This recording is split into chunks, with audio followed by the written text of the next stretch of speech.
அனைவருக்கும் வணக்கம். இன்னைக்கு வீடியோவில் என்ன பார்க்க போகிறோம் அப்படின்னா, திருப்பதி சென்றால் திருப்பம் வரும். இது நம்ம எல்லோருக்குமே தெரிந்த விஷயந்தான். திருமலைக்கு மலை ஏறி போனோம் அப்படின்னா வாழ்க்கையில் கண்டிப்பாக ஒரு ஏற்றம் வரும் அப்படின்னு சொல்லுவாங்க. ஆனாலும் திருப்பதிக்கு சென்று வந்த பிறகு நமக்கு நிறைய விஷயங்கள் நடக்கலை அப்படின்னு சொல்லக்கூடிய பக்தர்களும் இருக்க தான் செய்கிறாங்க.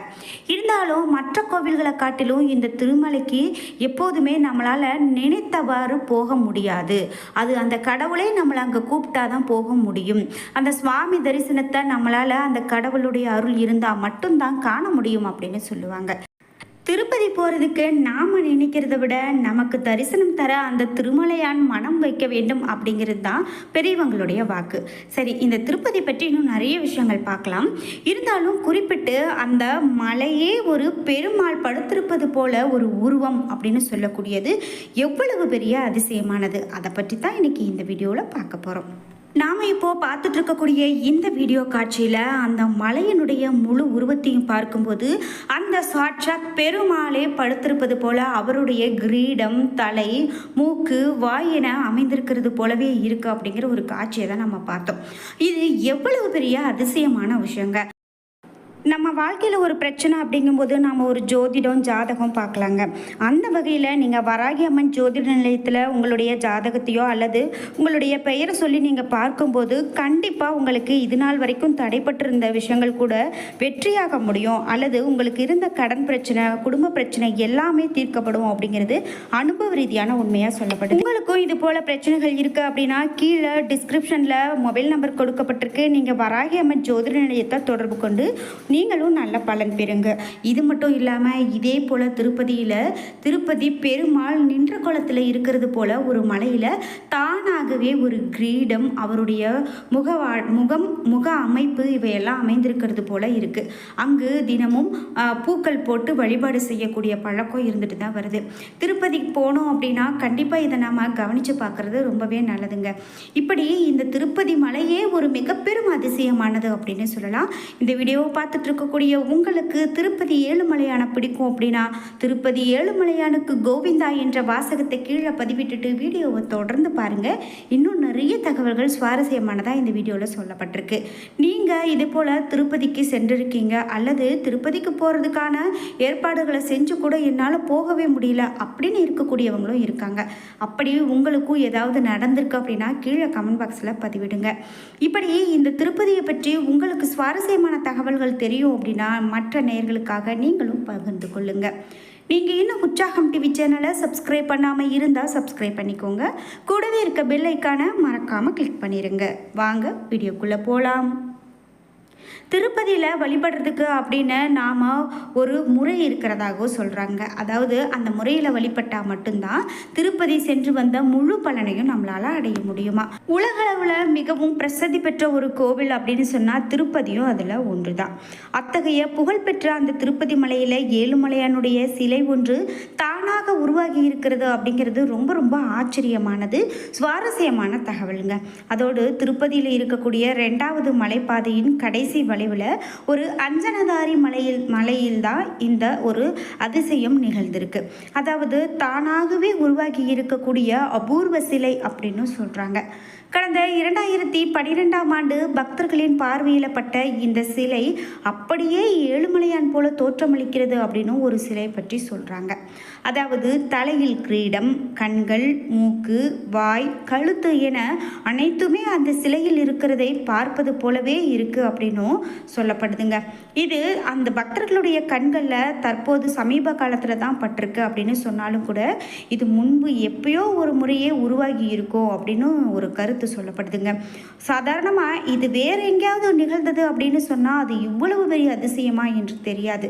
ஆனால் அந்த பெருமாள் அங்கு இருந்து, அந்த ஏழுமலையான் அங்கு இருந்து லட்சக்கணக்கான பக்தர்களுக்கு அருள்புரிந்து வரக்கூடிய பல 100 ஆண்டுகள் கடந்தும் அங்கு இருக்கக்கூடிய அந்த பெருமாள் குடிக்கொண்டு இருக்கக்கூடிய மலையிலேயே இப்படி தானாக ஒரு உருவம் தோன்றியிருக்கு அப்படின்னும் அவருடைய வடிவிலேயே இருக்கு அப்படிங்கிறதெல்லாம் எவ்வளவு பெரிய அதிசயமான விஷயங்க.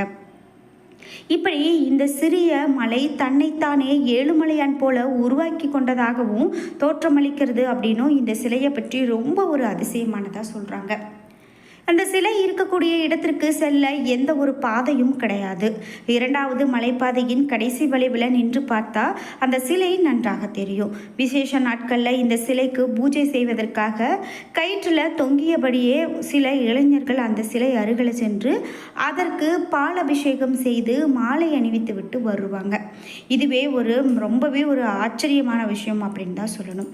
இந்த உலகத்தில் எவ்வளவோ அதிசயங்கள் இருக்கிறது போல தான் இப்படியும் ஒரு அதிசயம் நடக்குது.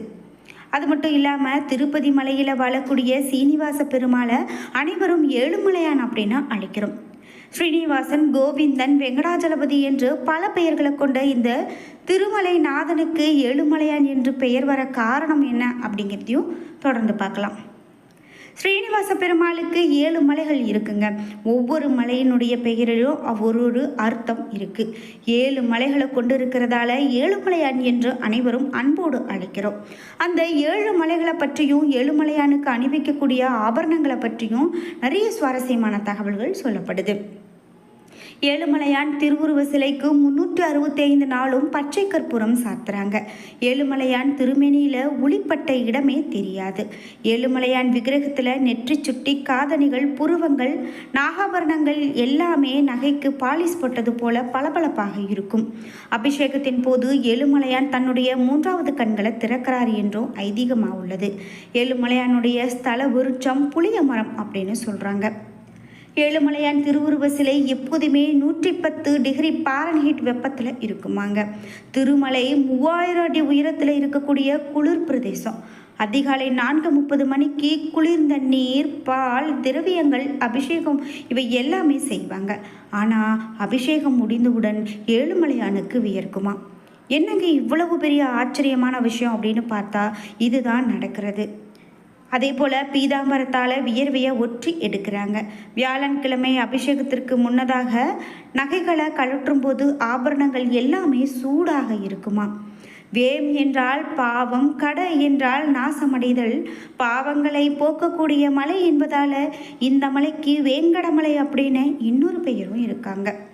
இந்த மலையில் வெங்கடாஜலபதியாக ஸ்ரீனிவாசன் மகாவிஷ்ணு காட்சி கொடுக்கிறாரு. பெருமாளினுடைய அவதாரத்திற்காக ஆதிசேஷன் மலையாக வந்தார் என்று சொல்லுவாங்க. அவதாரத்திற்காக வந்த ஏழுமலையான் பெயரால் சேஷமலை என்று அழைக்கப்படுதுங்க. வேதங்கள் அனைத்தும் இந்த மலை வடிவில் தங்கி எம்பெருமான பூஜித்தது அப்படின்னு சொல்லுவாங்க. எனவே தான் இது வேதமலை என்று அழைக்கப்படுது. சுவாமியை வணங்க வந்த கருடாழ்வார் வைகுண்டத்தில் இருந்து ஏழுமலையான எடுத்து வந்தாராம். அதனால் இந்த மலை கருடமலை என்று பெயர் பெற்றிருக்கு.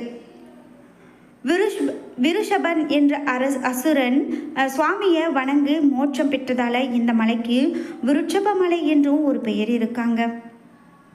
ஆஞ்சநேயருடைய தாய் அஞ்சனை தனக்கு குழந்தை பாக்கியம் கிடைக்க ஆதி வராகர வேண்டி தவம் இருந்தாள் என்று சொல்லுவாங்க. அதன் பயனாக ஆஞ்சநேயரை பெற்றாளாம். அவளுடைய பெயரில் ஏற்பட்ட மலை அஞ்சனமலை என்று பெயர் வந்ததாம். ஆதிசேஷனுக்கும் வாயு பகவானுக்கும் இடையே போட்டி ஏற்பட்ட போது மகாவிஷ்ணு நடுவராக இருந்தாராம். இருவரும் பலத்தில் சமமானவர்களாக தீர்மானிக்கப்பட்டாங்க. இதனால் வாயுவும் ஆதிசேஷனும் ஆனந்தம் அடைந்தாங்களாம். இதன் காரணமாக இந்த மலைக்கு ஆனந்தமலை என பெயர் வந்ததாம். இந்த 7 மலைகளுடைய காரணமாகத்தான் திருப்பதி வெங்கடாஜலபதிக்கு ஏழுமலையான் என்று பெயர் வந்ததாம். ஏழுமலையானுடைய நகைகளின் மதிப்பு மட்டும் 1000 கோடிக்கு மேலே இருக்கும் அப்படின்னு சொல்கிறாங்கங்க. இது மட்டும் இல்லாமல் இவருடைய நகைகளை வைத்துக்கொள்ள இடமும் இல்லையா, சாத்துவதற்கு நேரமும் கிடையாதா. அதனால் ஆண்டுக்கு ஒரு முறை உபரியாக இருக்கக்கூடிய நகைகளை செய்தித்தாட்களில் விளம்பரப்படுத்தி ஏலம் விடுகிறாங்க. 11 ஏழுமலையானுடைய சாலக்கிராம தங்க மாலை 12 கிலோ இடை. இதை சாத்துவதற்கு 3 அர்ச்சகர்கள் தேவைப்படுவாங்க. சூரிய கடாரி 5 கிலோ எடை. பாத கவசம் 375 கிலோ. கோவிலில் இருக்கக்கூடிய ஒற்றைக்கல் நீளம் உலகில் யாரிடமும் கிடையாது. இதனுடைய மதிப்பு 1000 கோடி அப்படின்னு சொல்கிறாங்க.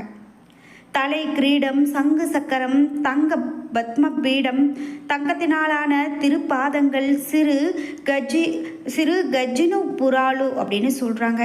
இது திருப்பாதங்கள் மேலே அணியக்கூடிய ஆபரணம். இப்படி ஏழுமலையானுக்குன்னு எடுத்துக்கிட்டால் ஒவ்வொரு சின்ன சின்ன பொருளுமே ஒரு அதிசயம் பேசும் அப்படின்னே சொல்லலாங்க. என்ன நண்பர்களே, இன்னைக்கு வீடியோவில் திருப்பதி ஏழுமலையான் பற்றி நாம் நிறைய தகவல்கள் தெரிஞ்சுக்கிட்டோம். இப்படி நாம் ஒவ்வொரு நாளும் ஒவ்வொரு அதிசயம் பார்க்கக்கூடிய உங்களுக்கும் இந்த திருப்பதியை பற்றிய நிறைய விஷயங்கள் தெரியும் அப்படின்னா கீழே மறக்காமல் கமெண்ட் பாக்ஸில் பதிவிடுங்க. இந்த திருப்பதி ஏழுமலையான் பற்றிய இன்னும் நிறைய ஆச்சரியங்கள் நம்மளுடைய சேனலில் காத்துக்கிட்டு இருக்கு. என்ன நண்பர்களே, இந்த வீடியோ பிடிச்சிருந்தா லைக் பண்ணுங்கள், ஷேர் பண்ணுங்கள், கமெண்ட் பண்ணுங்கள். நீங்கள் இன்னும் உற்சாகம் டிவி சேனலை சப்ஸ்கிரைப் பண்ணாமல் இருந்தால் சப்ஸ்கிரைப் பண்ணிக்கோங்க. கூடவே இருக்க பெல் ஐக்கானை மறக்காமல் கிளிக் பண்ணிடுங்க. நன்றி வியூவர்ஸ்.